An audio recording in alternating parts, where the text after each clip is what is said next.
ኤክሴል ላይ ብዙ ሰው የሚቸገርበት ነገር ግን ቀላልና በጣም ወሳኝ የሆነ ነገር ላሳያችሁ። ሰላም ቤተሰቦች እንዴት ናችሁ? በዛሬ ቪዲዮዬ ኤክሴል ላይ ስንጽፍ ከመስመራችን ውጪ የሚሆኑ ጽሁፎችን ወይም ደግሞ ጽሁፎቻችንን እንዴት አድርገን በምንፈልገው ሬንጅ ውስጥ እንዲቀመጥልን እናደርጋለን ወይም ደግሞ ራፕ እንዴት እንደምናደርግ አሳያችኋለሁ ማለት ነው። ይሄኛውም ለምሳሌ እዚህ ጋር እንደምትመለከቱት በሚፈልገው ሳይዝ አስቀምጨዋለሁ። ነገር ግን ይህንኑ ራሱን እዚህ ጋር ብጽፍ ቀጥ ብሎ ይሄዳል ማለት ነው። ማለት ኢንተርቤልም በሌላም መልኩ እዚህ ቦክሷ ውስጥ ብቻ እንድትቀር ማድረግ አልችልም፣ ቀጥታ ስንጽፍ ማለት ነው። ለምሳሌ ለማየት ያህል ኤክሴል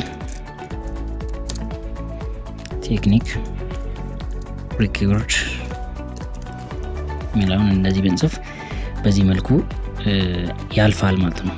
ማለት በሰንጠረዦቹ ወይም ደግሞ በምንፈልገው ቦክስ ውስጥ አይቀመጥልንም፣ አልፎ ይሄዳል። በተለይ ለጀማሪዎች ይሄ በጣም አስቸጋሪ ነው። ምክንያቱም ወርድ ላይ ብንመለከት በፈለግነው ጊዜ ኢንተር ብንለው ይመልስልናል፣ ወደ በኋላ ስለሚመለስልን በዛ መልኩ ዳታችንን ኮንትሮል ማድረግ እንችላለን። ነገር ግን አሁን ኤክሴል ላይ ይሄኛውን ከጻፍን በኋላ ኢንተር ብንለው ወደ ቀጣዩ ይሄዳል እንጂ እኛ በምንፈልገው አቀማመጥ አይቀመጥልንም ማለት ነው። ስለዚህ ይሄኛውን እንዴት እናስተካክላለን የሚለውን መንገድ እናያለን ዛሬ። ይሄም አንደኛው ምንድነው፣ በሁለት መንገድ በቀላሉ ማድረግ እንችላለን። አንደኛው በጣም ቀላልና ፈጣን የሚሆነው ልክ ጽሁፋችንን ማስቀመጥ በፈለግነው ቦታ ካስቀመጥን በኋላ ቀጥታ እዚህ ጋር መተን ሆም ስር ማለት ነው ዊራፕ ቴክስት የምትላለች እሷን እንደዚህ ብንለካት በዚህ መልኩ ማስቀመጥ እንችላለን ማለት ነው። በዚህ መልኩ ማስቀመጥ እንችላለን።